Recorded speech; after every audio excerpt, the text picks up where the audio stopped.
In this video, I'm going to give you a complete step-by-step 1-year blueprint for reaching your piano goals. And it doesn't matter if you're brand new to piano, like you've never even touched a note, or you've been playing your whole life. You might even be a professional pianist, and anywhere in between. No matter where you are on that spectrum, you're going to find lots of useful, actionable steps you can take in this video. I know a lot of you have taken a break during the Christmas season. I'm recording this in between Christmas and New Year's. And so this will be a really good chance for you to come in, kind of with a fresh start. But even if you're watching this video sometime later during the year, it doesn't matter. Remember, a year is just from one day to the next same day in the next year. So you might be watching this in July. You can still start it on that day that you're watching. This is going to be a detailed system that you can apply to your own personal situation. And I'll talk about how to do that as we get going. One thing that's surprising, if you're a smart and successful adult, if you've achieved a bunch of stuff in your life pretty easily, like you haven't really had to struggle for a lot of things, you might find that playing the piano is more of a challenge for you. And if you stayed till the end of this video, I'll tell you exactly why that is and how you can avoid falling into the pit of despair and just giving up on piano because you might think it's not for you, but really it's your strategy that needs reworking. So if that describes you, if you're pretty good at a lot of things, wait till the end of this video and I'll tell you how you can also be good at piano. All right, most of you who are watching this are doing piano as a hobby. And what exactly is the purpose of a hobby? It's to have fun, right? To have fun, to have some kind of personal fulfillment, artistic expression in this case of playing piano. It's supposed to be fun. But I've noticed from all the comments and questions that I get that for a lot of people, playing the piano isn't a whole lot of fun. There's a lot of frustration, a lot of expectations that aren't met, a lot of questions that aren't answered. There's people selling a dream online, play piano in 30 days, or, some guy slamming the lid down on the piano telling you that in a year you're going to play like him. These people are selling you a dream. I'm not here to sell you a dream. I'm here to give you the tools that you can actually use to achieve the things you want to achieve. And because I'm coming from this perspective, you might hear some stuff in this video that you might find hard to believe, or it doesn't jive with your experience, or you just plain don't like hearing it because it's not the get rich quick scheme of things. But know that as a very experienced performer and educator, everything I'm going to give you here is kind of filtered through my experience, and I'm only giving you things that work. Not giving you anything that's going to take up time, like busy work, so you feel like you're doing something, but really at the end of the year, you haven't achieved much. Before we get started, go ahead and click the link below to get your 7-day free sneak preview of some of my most popular piano courses. The link is below this video. I'm going to use the example of running a marathon a lot in this video. The reason being that almost everybody watching this will have had the experience of running, whether you've had to run in your school, physical education classes, or you've done running on your own as a hobby, or you're, advanced marathoner. You have some idea of what it takes to run a marathon, right?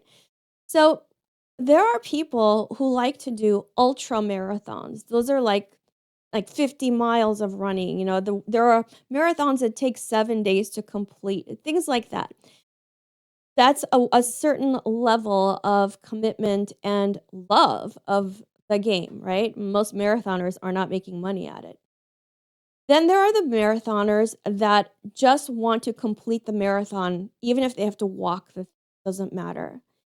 Then there are the marathoners that say, you know what? I want to complete a marathon, but not all in one day. Like I'll run 2 miles today, 2 miles tomorrow, whatever. And over the course of a few days, I will have completed a marathon. Why is this important to know as a pianist? It's because your level of commitment, your definition of success is going to be very different from someone else's, and that's okay, right? There's not one right goal. Like everybody doesn't want to be a concert pianist. I don't want to be a concert pianist, and I'm a professional musician. That's not my thing. It doesn't fill me with joy, right? To think about doing concerts as a solo pianist. Whatever your definition of success, maybe somebody wants to be able to improvise really well by the end of the year. Someone else wants to just be able to read sheet music, at a rudimentary level. It really depends on you.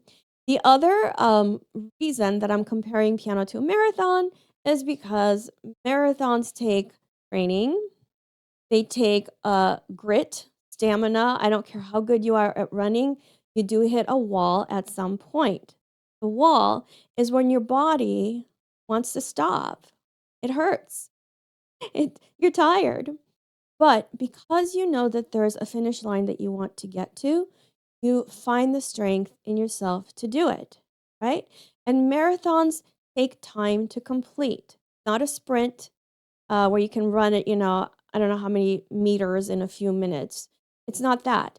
So playing the piano, please, please, please, please do not. I know people even advertise on my channel for like the learn piano fast. Please don't fall for it. Save your money, save your time, and get a system that actually gives you the tools to reach goals. This will only work if you use it. If you watch this video and go, wow, that was really interesting, very great information here, and you walk away, what have you achieved? I mean, thank you for watching, but what have you achieved, right? You actually have to put the system to use. I'll have a link where you can download what I'm going to talk about, and I recommend that you read it often, stay on track. Also, it's normal to be skeptical about what I'm going to say because I don't know you and maybe you don't even know me. Like, why should you listen to me? So it's okay to be skeptical. But if you keep an open mind and you actually apply the things I'm going to say for a length of time, not one time doesn't do anything, even 10 times doesn't do anything.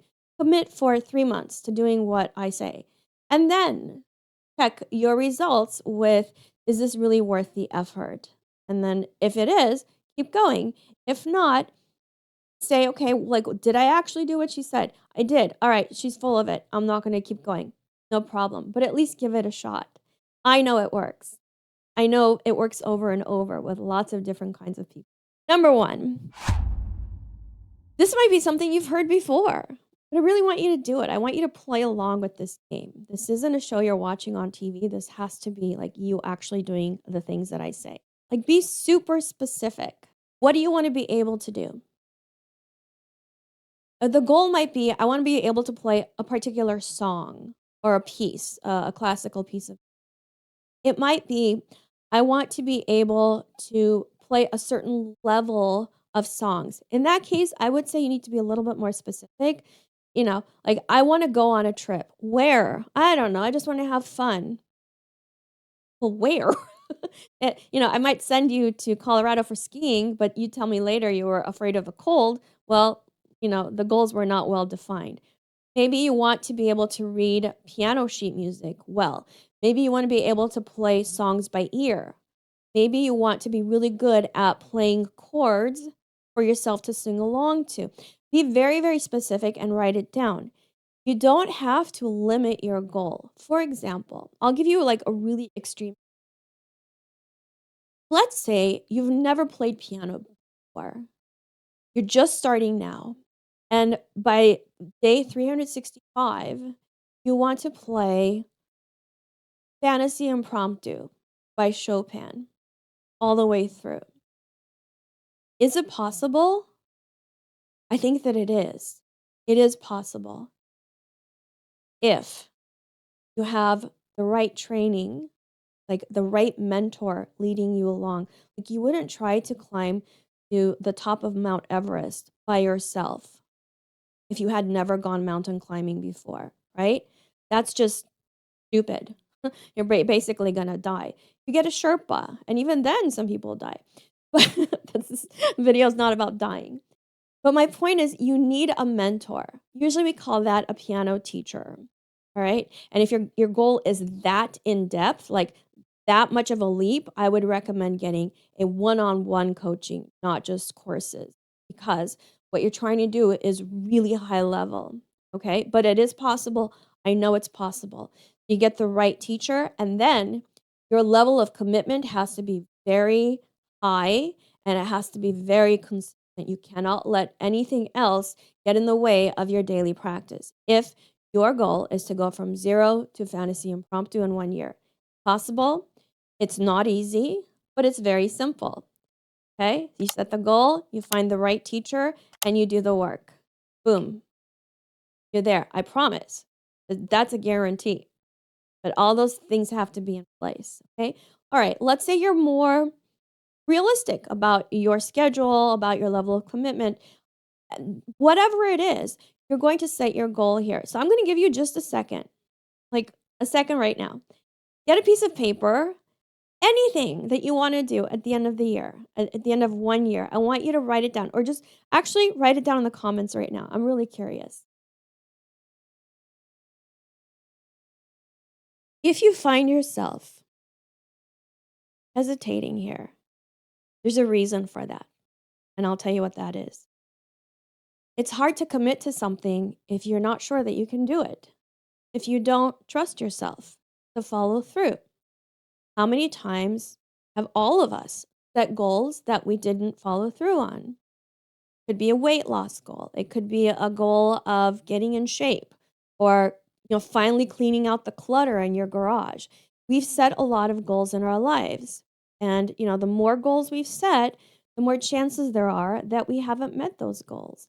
And so what happens after a while is we fall into kind of like a self-preservation mode where we say, I'm going to set really small goals, or I'm not going to set goals, or I don't know what my goals are. Yes, you do.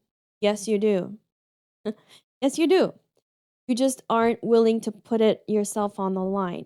One of the things that people said to me kind of often when I started offering my monthly membership is, I don't I don't want to commit because I don't think I'll follow through. That's being really honest with yourself, right? But on the other hand, if you're not willing to commit to something as intensive as playing the piano, right? You probably will not be able to play the way that you want to play. So, if I say I don't want to sign up for a gym and pay for membership because I don't think I'll go, it's because I'm not really committed to getting in shape, right? I do go to the gym, and I even go on days when I've had like 3 hours of sleep. I go and I do about 10 minutes, just that thread going. All right, so I've given you plenty of time, and nobody has written a goal.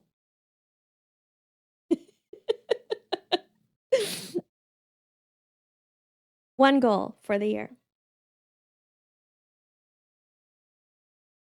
David, 1 year specific goal. Play a cocktail piano jazz piece from a lead sheet or no sheet music at all. I love it. Perfect. And you can go even deeper with that. Which particular piece do you want to play? Was it Misty? The one that you wanted to analyze? You could get even more detailed with that, David. I appreciate that, by the way. I wrote it down. I will finish for release. Yes, Jan. Very good. You play it from beginning to end. Michelle will play Clementia Opus 36, number 1. Claudia, my goal is to be consistent with my practice, finish my book, and start working on the pieces I like. Ooh, that's good. That's good. Okay, so I would say, Claudia, let's make the one goal. For right now, we're just doing one goal to finish that book that we're working on. Herman, I'd like to develop a reasonable repertoire of songs, 10 to 12, to on-demand performance quality, which includes overcoming performance anxiety. No, that's really good, Herman. Now, what you want to do is settle on which songs, which 10 to 12 songs.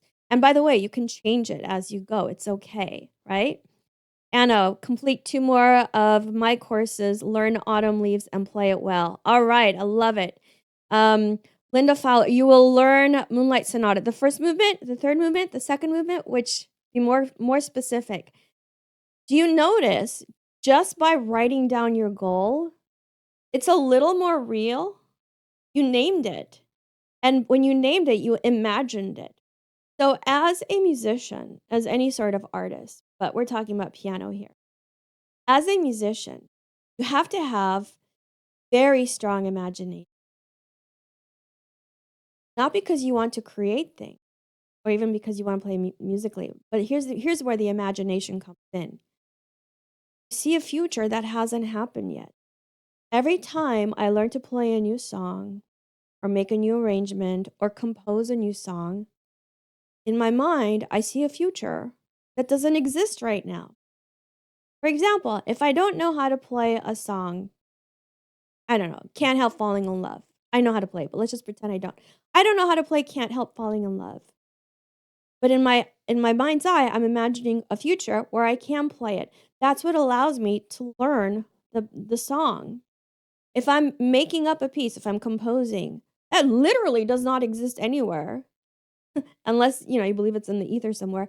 And I, in my imagination, see it completed. I don't know what it's going to sound like, but I know that if I sit down and do the work, that will happen.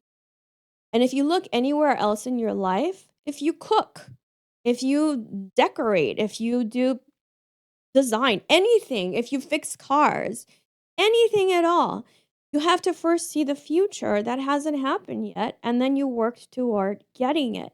So, one of the really wonderful things about setting a specific goal isn't so much that you're going to reach that goal, although you will, if you do what I'm going to tell you in this video. But the wonderful thing about setting that goal is you create a future you can step into. And if you change your goals along the way, right? Ginger, you'll be able to play in the bleak midwinter with no mistakes and with confidence. Awesome. Jerry, complete Become a Piano Superior 2 Level 2. Yay. All right. Ginger, you talking about my arrangement of In the Bleak Midwinter? It's pretty good. All right. So, does this make sense that stating a goal, even if you change your mind along the way, huge step, huge step. Here's the thing, there's so much going on in our lives right now that it's very easy to forget stuff, even things that's really important to you. I know because it happens to me all the time. One of the reasons I have, no joke, I have about 300 tabs open on my laptop because I'm afraid if I close a tab, I'm going to forget about that very important thing that I had to get to. No?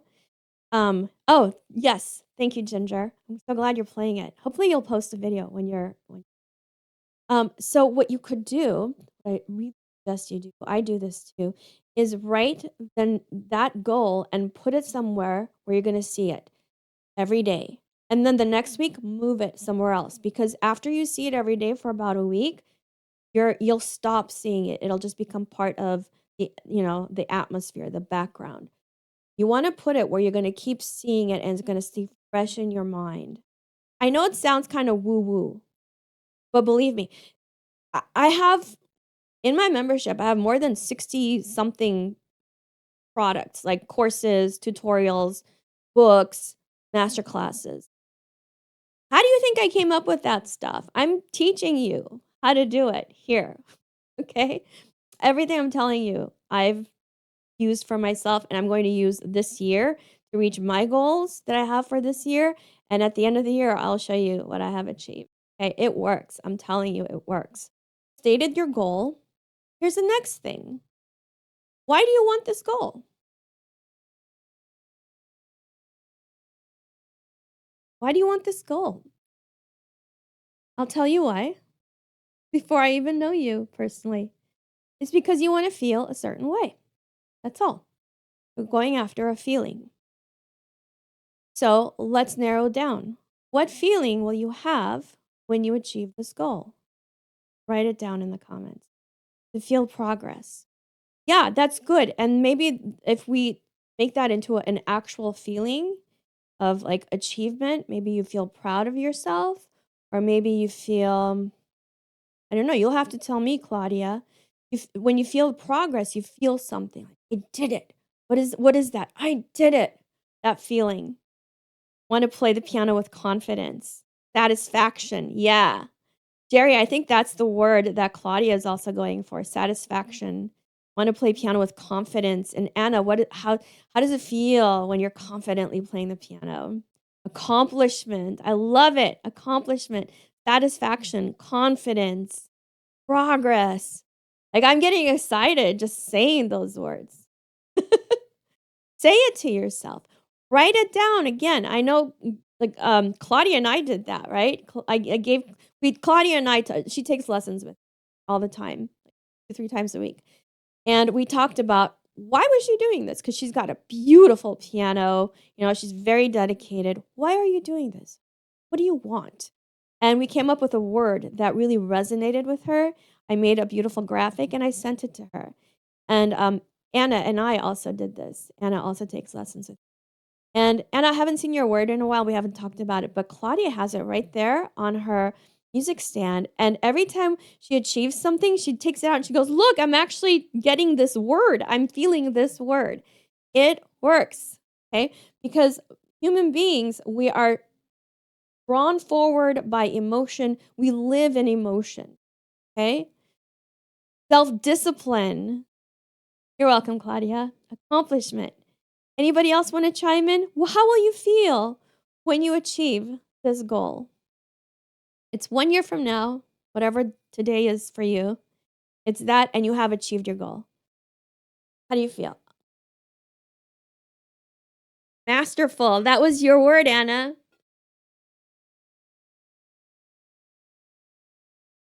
Let's have some guys chime in. I like to play Moonlight Sonata from beginning to end with confidence and flow in front of an audience, not family and friends by the end of the coming year. Ooh, I love that. Angela, is it going to be a live performance or recorded or like Zoom? Be more specific. How big of an audience? Where can you see where you are? Can you see the room where you are, the piano that you're playing? The more you can see this future goal, the more your mind really strives to make it happen. Like if you're gonna buy a car, you don't just go buy, I don't know, I just need a car. Let's go get a car. Right? You might research it, you think about the color you want, you picture it in your mind, maybe you think of yourself driving it. How will you feel?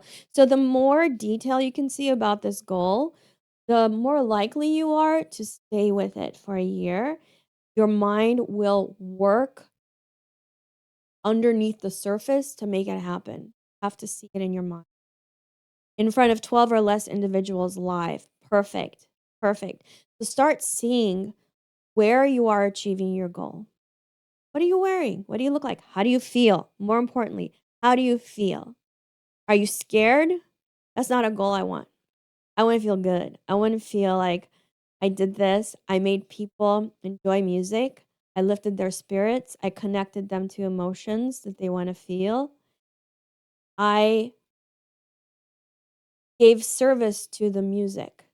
I was able to bring that music to life. That feels so good, right? Okay, this is not all going to be woo woo, but we need to get out of our heads, like thinking like, oh, I know what she's talking about. I've done it before. It doesn't work. Or I've done it before. It works. No, we want to get out of the analysis and more to a childlike state. You know how people say, oh, it's easier for children to learn.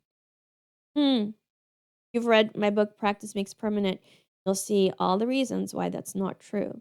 One thing I will tell you, having taught lots of kids, hundreds of kids, um, they don't have the preconceptions that adults do.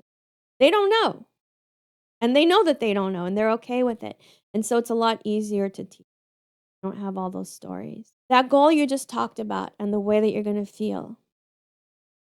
Who do you have to be to achieve that goal? Pretend that was somebody else achieving that goal. How do you imagine that they are in their daily lives? Who are they? Right? The person who wins the Olympic gold medal in gymnastics. I can tell you who that, let's say it's female. I can tell you who that woman is without knowing her specific name. She is someone who has dedicated her life to gymnastics. She goes to training every single day. She might miss a day here or there. She's got a specific diet plan. She's done lots of competitions along the way. She's had coaching. This is the person that she is. She's very determined, right? She knows how to work through pain. Anybody remember Mary Lou Retton who did that? I don't know what she did.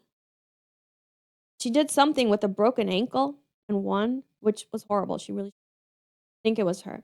So you can say a lot about a person who has achieved a certain thing without knowing anything specific about them. So for you, who do you have to be to reach the goal you just said? So I'll take Angela, I'll take yours. Who do you have to be to play Moonlight Sonata from beginning to end with confidence and flow in front of a live audience of 12 or less people? Who do you have to be to achieve that in a year? Write it down. And everybody else, write down, who does Angela have to be to reach that goal? Herman, stop that.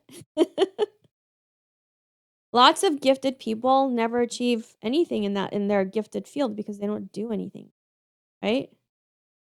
For all I know, I could be a gifted engineer, but I never tried. That doesn't matter, right? So write down, who does Angela have to be in order to get that goal? Dedicated and persistent, determined. Good. What else? Let's give some more. What does that person do on a daily basis? Remember when I said like the person who won the gold medal gymnastics, I know she shows up to training, trains hours every day with coaches that give her criticisms and she accepts them and puts them to use. She doesn't say, "Listen, man, I've been doing gymnastics 10 years. I know what I'm doing here." Maybe they do have that conversation, but at the end of the day, there's a reason they have a coach and why they don't do this on their own, right? There are things that they do. You know this without having known the person. Be able to imagine the finish line. Very good. Love doing it. Yes. How often should she practice?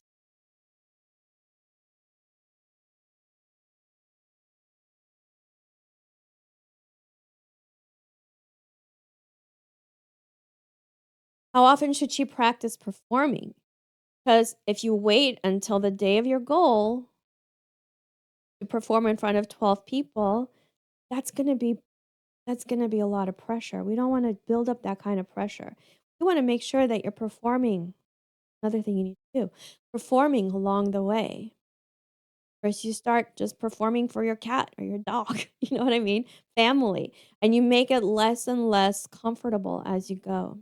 Same way that if you're training for a marathon, you don't go out on the day of marathon, never having run before, right? That long. There are I did one marathon in my life, and that was enough. Like, I achieved something. I knew I could do it. I did it. I'm good for the rest of my life.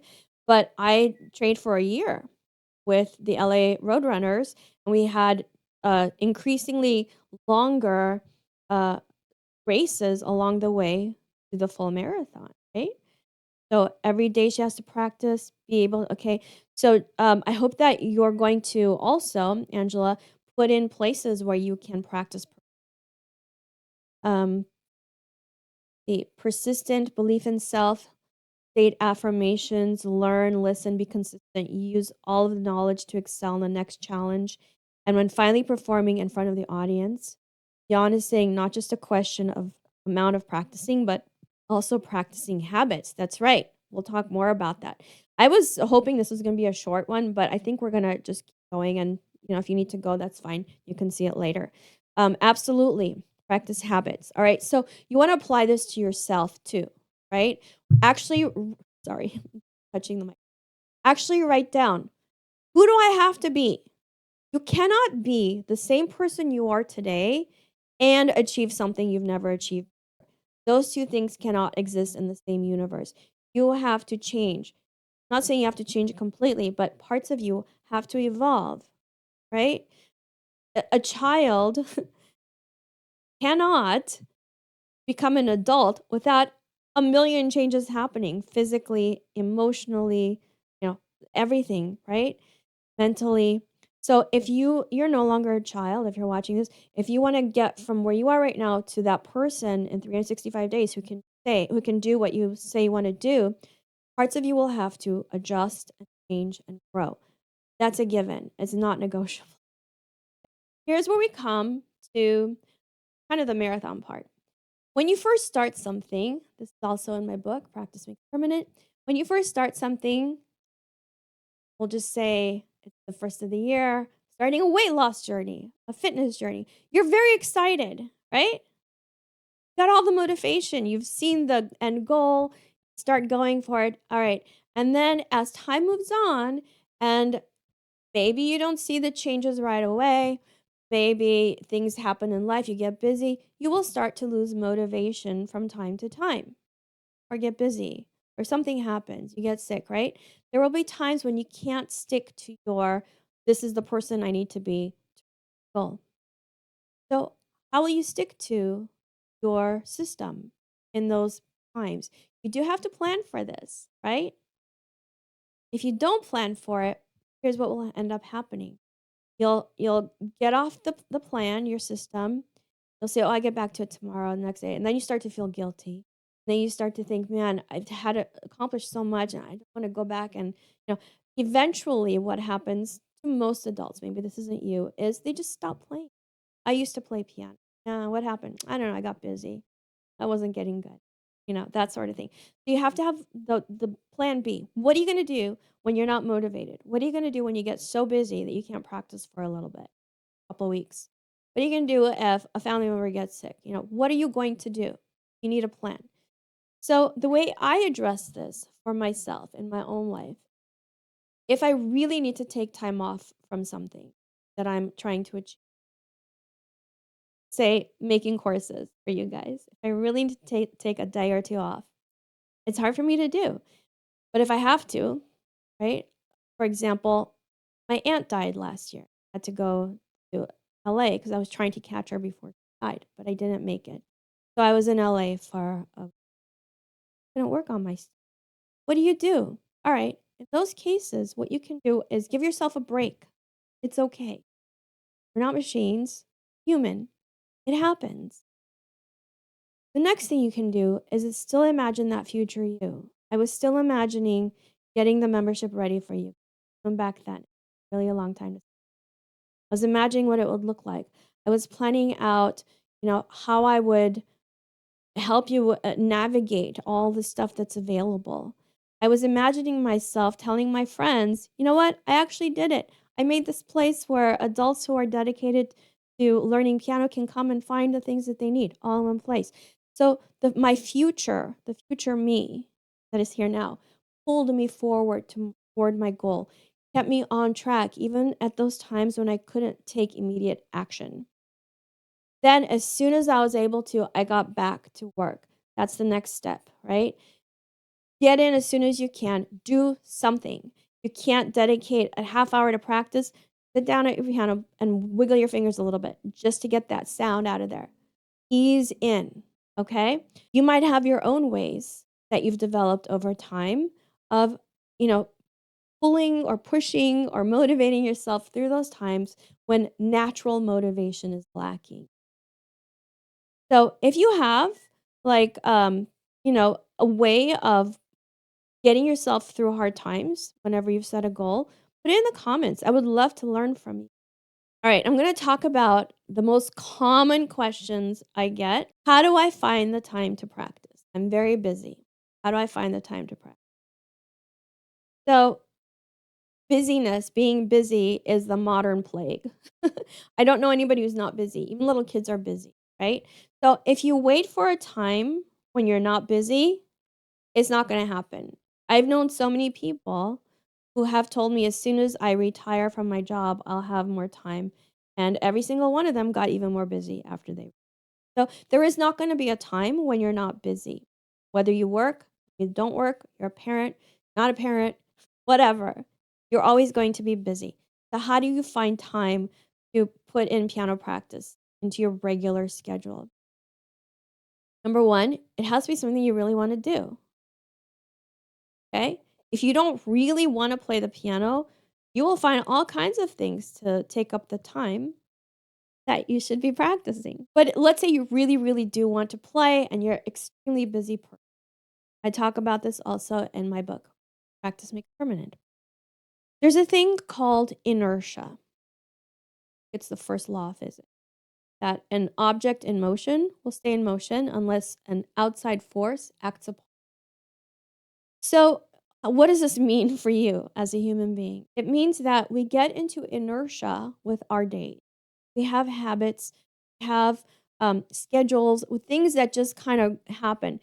Have you ever asked yourself, what day of the week is it? I can't remember. Or, oh my gosh, is it already September? It was just, January, right? Things keep rolling along. Inertia. You get up, you get your coffee, you brush your teeth, get dressed. These are just like things that happen without you having to think about them. So you can use this to your advantage. Make piano a part of that inertia. It's just something you do without having to decide, am I in the mood? Do I have time today? No, it's not what it's about.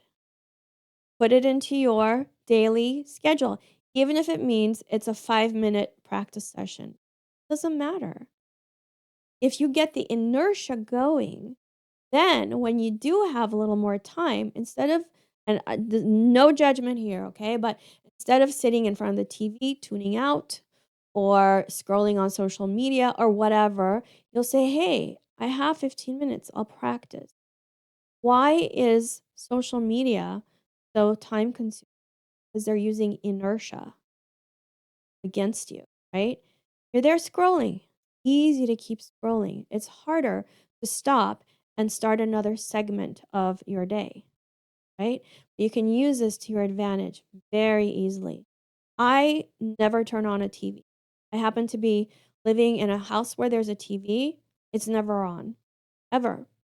It's not part of my inertia, right? I don't do that. It doesn't give me anything. So it's very easy. Basically, it's a habit, right? You get yourself in the habit of practicing. Another part of this is your environment. Is it easy to get to your piano, and practice without a lot of distractions?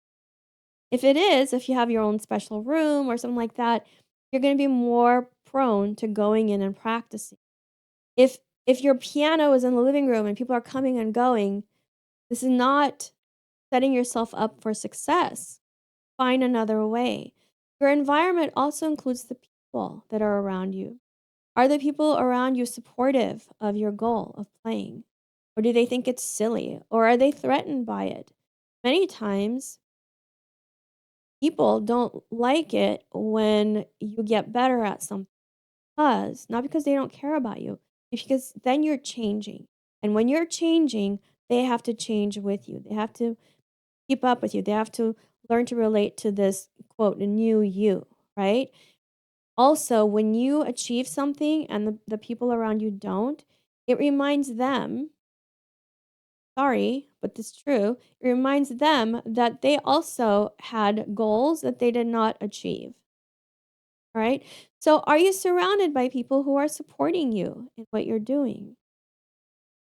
I know it's a pretty common trope where like a man and a woman are married and maybe the woman's overweight by society standards or by even by her own standards. And when she starts to lose weight and look better and better, I know that's subjective, right? But let's say she thinks she looks better and better. The man doesn't like it and will bring home food that is counter to her goal. Because it's changing the reality around him, right? That's a really common thing to talk to therapists. So it's not that the people around you don't love you or anything like that, but your community makes a huge difference. That is one of the reasons I started this group here on Facebook, to have a community that you can be accountable to, like, hey, I started playing this piece. Here's a video of me starting. I'm going to show you a video in a couple of months of how much progress I've made. It's supportive because we all know what we're doing here, even though the process is simple, it's not easy, right? And it's quite an achievement to be able to play a piece of music beginning to end in front of a camera. Like, that's pretty cool. That's why we always say, like, good job. It's not because necessarily the person needs to hear it, it's because that reinforces the community sense of like, I'll tell you something. When I was running the LA Marathon, The first 8 miles or so, I didn't even feel tired, and it wasn't because I was, like, in spectacular shape. It was because, like, the crowd moving around me, the people cheering around us, it just took me. It just pushed me along. I didn't even feel I was moving my legs. That is the power of community, of surrounding yourselves with people who are actually supportive of the goal. Like the people standing around weren't running with us, right? They were cheering us on.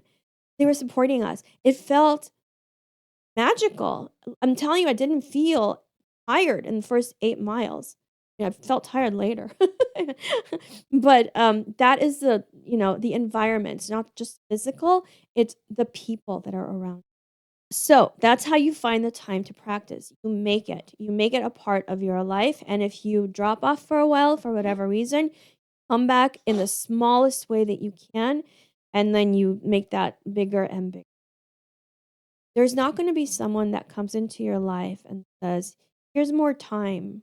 Here you go. Everybody else has 24 hours a day, but you can have 26. Use those 2 hours for piano." It's not gonna happen. There's only one thing that you can do to make time for piano. You make time for piano. How long should I practice? Very, very famous question. How long should I practice? Okay. So, you do not need to practice a long time, but you do need to practice consistently. Every day would be ideal. You can get a lot done, and I know nobody believes me say that. But if you are practicing very specific things, not just playing over and over, you're practicing intentionally, directly what you need to practice. 10 minutes a day will get you very far. Now, if you are starting out not able to play piano at all, my dog is hacking up along. You're starting out not able to play at all and you want to play fantasy impromptu by the end of the year, we'll have to practice more than 10 minutes. Most people are not going to have that goal. The goals that you guys have stated, you can do it in 10, 20 minutes a day, 6 days a week. I would rather see that over a very long time than starting off gung ho, 2 hours of constant repetition of something that's not working, hurting yourself because you're going to develop tendonitis and things like that. I would rather see you do 10, 15 minutes a day of a very specific and productive practice session. Okay. Length of practice is no guarantee that you're going to achieve the quality of your practice. That's where the magic happens. Okay, so what should you actually do in a practice? It really depends on your goals, but ideally, you want to involve some kind of technique for warming up or expanding on your technical skills. This could look like technique exercises, scales, arpeggios, things like that.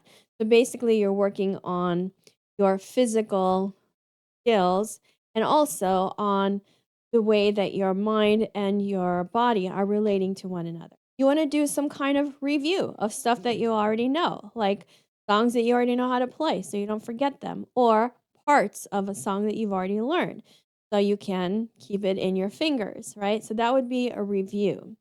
But as you're reviewing, you can also improve that stuff that you're because let's face it, a song or a piece is never perfect, right?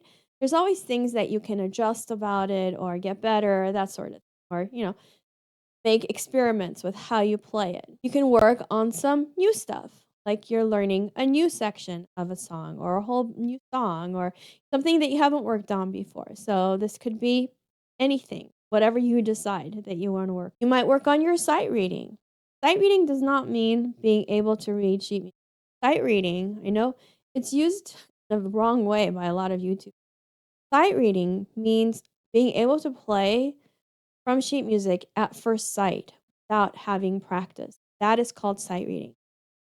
Being able to read note music notation, that's not sight reading. That's just being able to read. So, working on sight reading is a really good idea, even if it's just something really simple and really short, because it sharpens your reading skills and your skills of being able to play what you're looking at. Maybe you want to work on improvisation, right?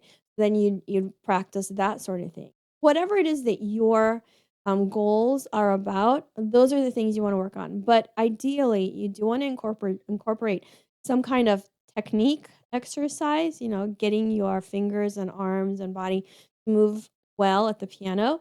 You want to review a little bit and you want to learn new stuff. So you can do this in just like 15 minutes, 20 minutes a day. You really don't need to sit down for hours at a time and sweat and bleed and all that stuff. Okay. How often should you practice? Every day would be great. Five days a week would be good. Twice a week, not so good.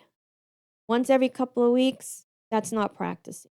I don't call that practicing. I call that saying hello to the piano. Now, it also depends on what level you're starting at. For example, I've been playing almost my whole life, and there were times in my life that I practiced about 10 hours a day. I can afford to not practice for a few days because I've built up such a deep and, such a deep level of skill that it's not going to dissipate. It's like, if it snows and you only have an inch of snow, that's going to melt a lot faster than if you've got 10 feet of snow, right? And if you've never been in snow, I don't know, pick something else. But it really depends on your current level of skill. If you're watching this, most probably you haven't been playing your whole life, practicing at a high level. So you'll have to keep it going pretty much daily. 5 days a week is good. Okay? That's how often you practice. Do I need to know how to read music in order to play the piano? The answer is no. There are lots of very excellent pianists who don't know how to read music. But on the other hand, if you don't know how to read music, you're limiting the things that you can do. So if you want to play on your own without having someone else show you, the best way to do that is to learn how to read music, learn the language of music, right? How to read it, how to write it. If you want to be able to play classical music, as written, uh, it's a really good idea to know how to read music notation. If you want to play by ear only and you have a really well developed ear or you have a great system for playing by ear, by the way, I'm going to have master classes on how to play by ear, then and you're good with that, then you don't need to know how to read music notation. But I always say, first of all, it's not that hard to learn if you have a good teacher, or a good course. I have a couple of courses that you can check out. It's not that hard. And not only is it good for learning to play music, but it preps your mind to think in more musical terms. Okay? Don't have to read sheet music, but it sure helps in many more ways than just reading music. It develops your musical mind. Am I too old to play the piano, or is it harder to learn when you're older? So, the word old is a strange word because for a 10-year-old, a 20-year-old is old. For a 60-year-old, a 20-year-old is a baby, right? So, it's such a relative term. And many times people say to me, oh, it's harder when you're old. Well, I'll give you the benefit of the doubt. I will say, okay, fine, you're right. But how does that help you do anything? How does that help you achieve your goals? Yeah, it's hard. Now what? It doesn't make any sense. It's not a productive question. A much better question is, all right, I am the age what I am now. Here's what I want to do. How can I learn to do this thing I want to do? Because your age doesn't help you in any way to reach the goal. Whether you're young or old, stating your age to yourself or someone else doesn't help you 1% toward reaching your goal. At best, it's sorry, but it's an excuse, or if you like the word explanation better, fine. If it's an explanation for why you haven't reached your goals. It still doesn't help you reach your goal. All right? So, is it harder when you're older? Only if you think so. What about talent? Do you need talent to play the piano? No. You do not need talent to play the piano. Is it easier for people who have a natural inclination? We'll call it talent. A natural, not a natural ability because everybody has to practice, including Mozart. He practiced a lot more than you think. Does it help to have talent? Only in the sense that certain things might come easier if you have talent. But also, the people that you look at that have talent, Michael Jordan, talented basketball player, they spend a lot more time doing that thing because they have that love for it. They have that drive, really get into that skill, right? So, is talent something you're born with? Probably. Does it make playing the piano easier? Not necessarily. If you are a talented pianist and you have a good teacher, most probably, if you've decided to play piano, you're really going to love playing the piano. You're going to spend more time doing it. And then people will say, oh, wow, look how talented she is. When the truth is, she spent hundreds of hours preparing that performance that you think happened because she's talent. Jan says, I am much more disciplined, a better learner today than I was as a child or a younger man. Yeah, it's true. As an adult, you have so many advantages to being a child, right? See the bigger picture. Nobody's forcing you to do piano. There's no power struggle with adults. Yeah, adults can actually learn a lot faster than children. And don't let talent be your reason. I don't know when your guys are watching this on YouTube, but so many people have sent me this video of a 1.5-year-old child playing. I refuse to watch it, first of all, because the child cannot give consent for being shown all over the world. So I think that's wrong. And secondly, I think it's really wrong to heap attention and praise on a child for doing something at such a young age because they start to identify themselves as that action and think that if they're not performing, they're not worthwhile. So, anyway, so many people have sent me this video, friends of mine, and I just ignore it because I cannot explain to them. They don't understand that, yeah, the kid clearly has a natural ability, right? But somebody had to teach that child. They didn't just sit on the piano and start playing whatever it is. I think it's a boy child. So talent, it's great, and maybe you have more talent than you think. But the reason that you're not achieving is because you're not taking the steps that that so-called talented person reach their goals. So this leads us to the next thing. Almost all of my adult students have stories to tell me.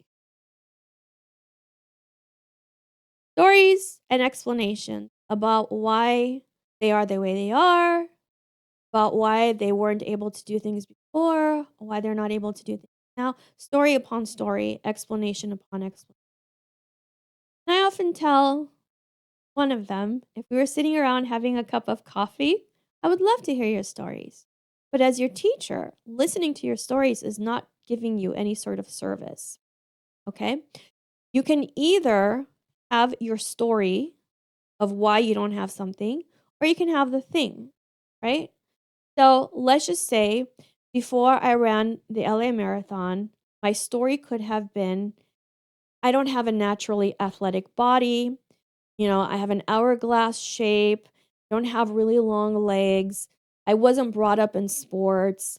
I could run a mile or two and enjoy it, but after that, like I give up, I don't care.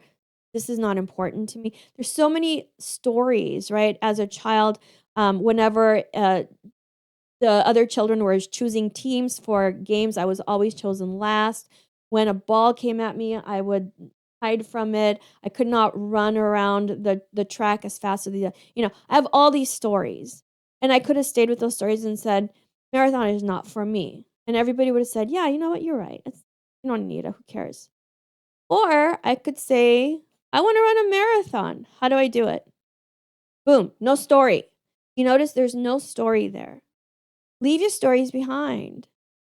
They're the past, but you're looking toward the future. So you need to create a new story, right? You can either have the thing you want or you can have your reasons for not why you can't do it. All right, some people are okay. In regards to reading music, I know the rules, but not at all proficient with the skill. In my case, it's more like the mental task of solving a math equation. Still, with a couple of pieces I've learned from music versus put your fingers here tutorials, it was not any harder nor took any longer. I can only imagine how much faster learning new music is for those who are excellent readers. Yeah, if you're not yet good at reading music, it's because you haven't done it on a consistent. Remember Herman, you and I had a quick lesson one time, and I asked you to play from a very easy book. You remember what you did with reading the notes that I took you through the process of how to do it? You were able to play it really well from the notes, from the music. So if it doesn't come easily for you, I would challenge you, if you want, to start at easier pieces and just spend a few minutes every day, reading from sheet music. I know you have practice makes permanent. I want you to follow the steps that are in that book. I challenge you to do it every day for a year and then check in with me next year about how hard it is to play from it. Play from it well. Problem is people try to jump steps like, "Oh, okay, I know where the middle C is or I know where these notes are. Let me play this really complicated piece." It doesn't work that way in any field. Why would it work that way in piano? When you've got your 1 year goal, you want to break it down a little bit. You want to have your 9 month goal, your 6 month goal, your 3 month goal, your 1 month goal, your 1 week goal, and then your 1 day goal. Today, at the end of today, here's what I will be able to do. Sit down and do it. Then assess. Was I able to meet my goal? Yes, great. No, okay, what kept me? Was the goal too big? Did I not approach it, in the right way? Did I try to cut corners? So, by having these, smaller and smaller chunks of goals, what you do is you stay on track. Okay? Like if you're going to take a drive and you're following your map on your phone, right? It doesn't say, all right, you're starting at your house and in 45 minutes you'll be in downtown. Good luck. Bye. See you later. No, it says take a right on this street, drive for 2 miles, take a left. It tells you every step of the way, like little milestones, little goals along the way between your house and downtown. You have to do the same thing for you. You have to have 12-month goal, the 9 month goal, the 6 month, the 3 month, the 1 month, the 1 week, the 1 day goal. This is how you follow your map to your piano goal. Here's what you do to reach your goals. Proficiency is what you're looking for, right? I want to be proficient at playing this song. I want to be proficient at performing in front of I want to be whatever. It's proficiency. It's got two components. It's got the knowledge and then it has the skill, right? Understanding concepts, learning the language of music, whatever it is that you're learning. And then you have to teach your body to do it. Those are two separate things. So, knowledge and skill. You need them both. You can't avoid the knowledge part. Even if I say put your finger here and there, that's knowledge. But can you actually do it? That's the skill part, right? They go hand in hand for proficiency. So collecting knowledge and hoping to use it later is not a good strategy. One of the reasons in my courses, if you're not part of the membership, if you just buy a course, I give you 2 years to complete it, is because you don't start it and continue it on a regular basis. You're not going to get any benefit from it. Do things happen? Yes, things happen. And of course, I always extend the 2 years, however long you need. But putting it off for some time when you'll get around to it, When? When will you get around to it? I think the statistic is 90% of online courses are never completed, and most of them are never even started. Buy a course and you go, "I'll get to it at some." I've been guilty of this. I am a course buyer because I love to learn. Um, so you have to, as soon as you get a bit of knowledge, have to put it to use. Have to get the skill part in as soon as possible. That's how you get better. You don't get better by buying books, buying courses, watching YouTube videos. You have to use it immediately and then consistently if that's something that you want to keep. In my piano courses where I teach you the foundations, like the technique courses or instant piano or piano boot camp, we do this all the time. You learn a concept and then you put it to use immediately. So it just becomes part of what you do. This is why a lot of people who do complete my courses, they actually get the benefit. I don't go through videos and say, "Okay, here's what you need to know, go practice. Here's what you need to know, go." No, you're not going to go practice. First of all, you probably don't know how. That's why you're taking the course. So we go through together and we make sure that we incorporate it, okay? Uh People, are you listening? I'm still guilty of this. Yeah. Listen, Herman, we are all human. None of us are perfect. In fact, there's nothing perfect in nature. It doesn't exist. Perfection doesn't exist. In my mind, the really wonderful thing about life is the discovery. It's not to complete something or be perfect at it. It's the experience of doing it, of achieving, of getting better, right? So you learn along the way, you get better you as you go, right? You do the best you can right now, and then next week you do the best you can at that time. Might be better, maybe you're not feeling as well, might be worse. It's okay. Keep going, keep walking. I'm also guilty of this. Yeah, Terry, we all are. I'm guilty of it too. But maybe we take away the word guilty and we just say this is the human experience. And I want to commend you for being here, like watching this video, doing piano. Nobody's forcing you to play piano, to confront those parts of you that say, man, I thought I'd be better by now, right? Like nobody's forcing you to do that. And yet, here you are. I mean, I think it's beautiful. Might shed a tear. No. But just as an aside, I was singing at a Christmas party a few days ago, and I had to stop looking at this certain woman because I started crying. When I cry, my throat chokes up, and I can't produce the right notes. And the reason I was crying is I was singing a Christmas song, and this woman was deaf. She couldn't hear anything, and we had a sign language interpreter. And I said, I'm sure y'all know the lyrics to the song. Please feel free to sing along. I would love to hear you sing. I started, and the woman was doing her sign language interpretation. And the woman who couldn't hear was also doing, I can't do it, but she was doing the hand motions of the words that I was singing. And I started crying because I thought, this woman who can't even hear the notes, maybe, I don't know if she's ever been able to hear, but maybe, I think she's has not, from my understanding. She doesn't even know what music is, and she's participating. Like, talk about the universal language. Even a person who can't hear it is participating, and her face was glowing. She was so excited to be there, and I was crying.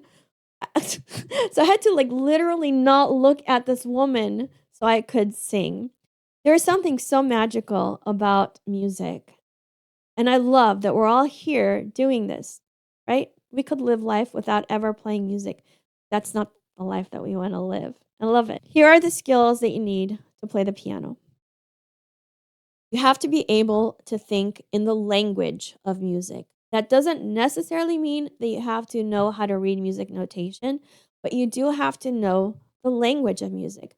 What note am I playing? A C. Okay, what's a C on the piano? How do you find a C on the piano? What chords am I playing? What fingers am I using? What am I in 2/4 or am I in 3/4 time?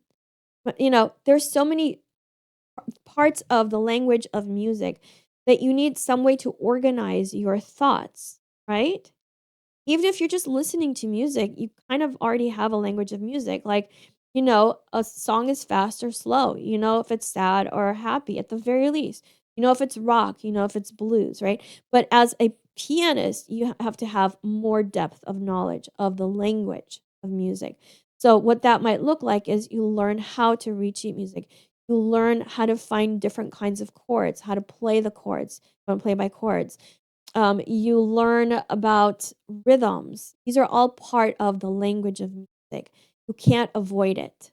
There's no shortcut. There's a guy telling you, play these four chords and play the songs. Okay, those four chords have names. You still have to know the language of music. Very limited. I think you'll get very bored, but that still involves a language of music. Angela, I am also guilty. I believe as a human, there is some procrastination, but the goal is to recognize the stalling or waiting and correct the inertia. Regroup and do something positive and productive about it. Yeah, absolutely. That's right. That's right. None of us were born knowing any of the things we know now, right? We knew how to eat, we knew how to sleep, and we knew how to go to the bath, we went to the bathroom in our diapers, but those are the things we knew, how to cry. But every skill that you have now, you had to learn along the way. There were times when you weren't good at it, give yourself a break, move on. You regroup, move on. Absolutely. So along with the ability to think in the musical language, you also need to have the ability to carry out the commands of your brain. Brain says, play, I don't know, for release. Brain really wants you to play for release. Emotions want you to play for release.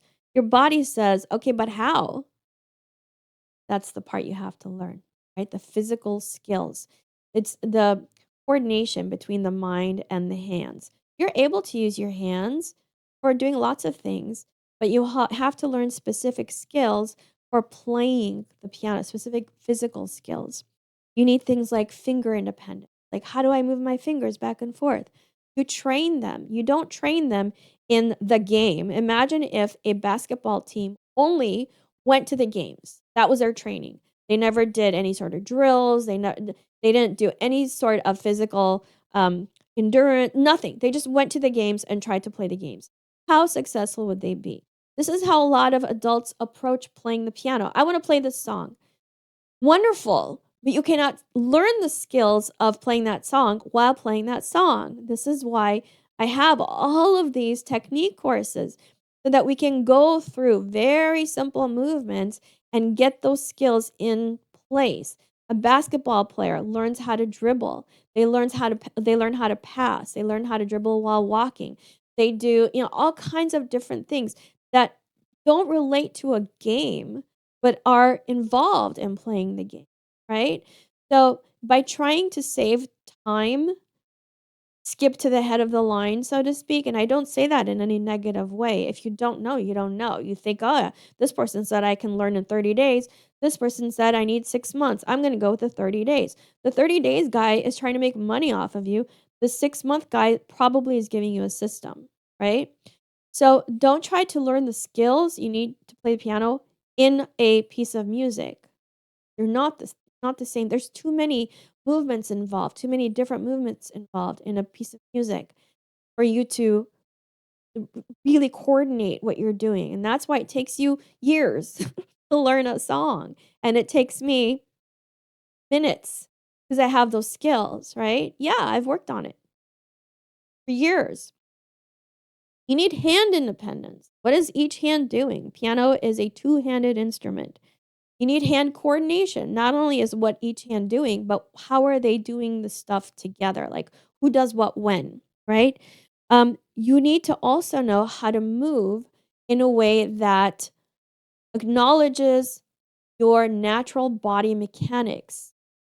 If you keep moving wrong at the piano, you will definitely stop yourself from getting better. If you play with tension, you'll never be able to play fast. If you play without using gravity and you just like pound the keys, you will for sure start to have pain. And you'll wonder, why doesn't my music sound musical? Why doesn't it have emotion, right? because the motions that you're making at the piano don't allow it to. These are the skills that you need. The mental skills of thinking like a musician and the physical skills of being able to do the things that you want to do. All right, so now you want to take a look at where you are right now. Where are you now? What can you do right now? Please do not say, I suck.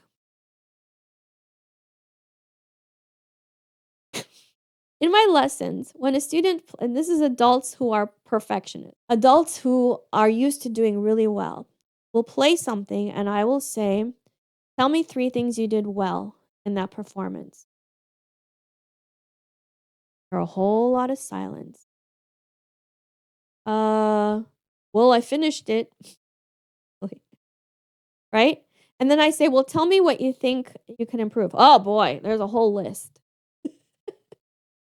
This isn't fair. This isn't fair. If you were to talk to a child that is learning something and you only told them the things they did wrong, you would be very abusive. Furthermore, that child wouldn't learn a whole lot and eventually they would hate whatever it is that you're trying to teach them. They can never win. By taking assessment of where you are now, you have to start with the good stuff, the quote, good stuff, the stuff that you do well, stuff that you're happy with, things that are fun for you. You must. This is not a feel good woo woo thing. People often accuse me of being a positive thinker. You're so positive. That's not true. That's not true. I'm a productive thinker. I think what is the most productive thing for me to do right now to get the result I want? Is it to beat myself up, say, on that performance, man, you played so many wrong notes. What am I accomplishing with that? Let's say I made a lot of mistakes in a performance. Instead of saying, man, you suck, find another job. You made so many mistakes. I would say something like this. I wonder why I made so many mistakes. Was it because I hadn't practiced enough? Was it because I psyched myself out? Maybe there were people in the audience that I really wanted to impress. What were the reasons? What happened? How can I use that as a way to level up? Maybe I need to spend more time practicing certain pieces. Maybe I need to do some internal work where it doesn't matter who's in the audience. I get to deliver the performance I choose, you know? So there's more than one way of looking at something. So take stock of where you are right now. What are you good at? Okay, great. Now, once you've got what you're good at, you say, okay, here's where I'm right now. Then you say, what knowledge and skills do you need in order to be that person that you want to be 1 year from now? You see how different this is from saying like, I'm a terrible sight reader. Oh, it's so hard for me to read music. It doesn't give you anywhere to go. So you might say something like, Herman, I'm going to take yours. It takes me a long time to read from sheet music right now. And let's say my goal at the end of the year is to be able to play a fairly simple piece from sheet music, no problem. What do I need to do to get there, to be that person? Well, I already gave it to you. Do a daily sight reading, read note reading, following the practice steps that are in Practice Makes Permanent. 2 minutes a day. Just do it. Start easy. Start with one measure every day. So they're actionable steps you can take to get anywhere you want to go. Literally anywhere. There was a guy that jumped out of a spaceship or something, right? And parachuted down into the earth. I mean, there are so many things. There are pianists who don't have hands. They play with their feet. Come on. Hey, it's possible. You just have to say, like, where's the gap? Okay, and what do I need to fill that gap? Here's where I am now. Here's where I want to be. What skills do I need to get there?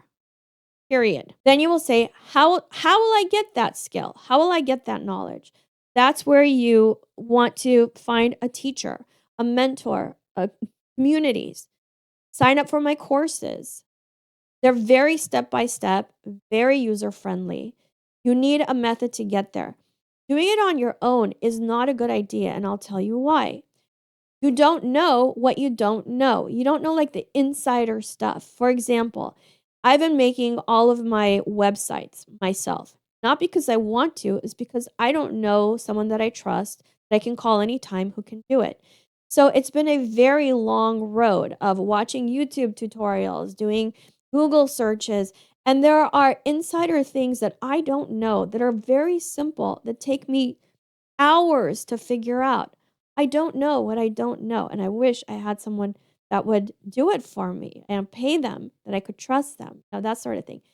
But, if I were a programmer, a computer programmer, if I'd gone to school for web design, I would know all the I hate this word, but all like the shortcuts, the insider stuff that outsiders don't know. So trying to teach yourself piano without any sort of like outside system that works, gathering information from books and YouTube tutorial like piecemeal, it's not it's not a way to be successful, and it will take you a lot longer than if you have a good system to follow, all right?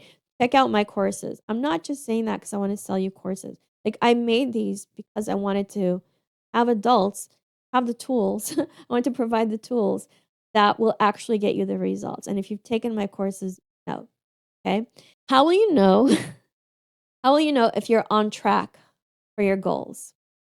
One year goes pretty fast. It really does, right? I mean, we're at the end of 2024. It feels like we were just at the end. I mean, we were at the end of 2023. It feels like we just started 2023. A year goes very fast. So you have to have some sort of process, milestones that you set for yourself where you know that you're on track. You can't wait till the end of the year to say, "Oh yeah, I'm on track." How will you know? Will you make videos of your performances and watch them weekly and see if they're getting better? Will you perform for people and see if you're feeling more and more comfortable each time you do it? Really depends on your goal. Are you getting through the book? Claudia wants to get through her book. Are you getting through the book, or are you staying in one spot, right? These are milestones that you have to determine for yourself. How will you know if you are actually achieving goals? And if you're not, then you have to reassess, like, what am I missing? What am I leaving out that I know I should be doing? Who can I ask? That sort of thing. And if you are on track, great. Keep the course. You might even say, I'm meeting my goals pretty early on. Let me put in another goal. Or you might say, I had that goal, but you know what? Now I think I don't really need that. I would rather do this. Fine. It's your goal, right? You don't have to stick to it just because it was something you said a year ago. Why this all might be a lot harder than it needs to be if you are used to succeeding in whatever you do.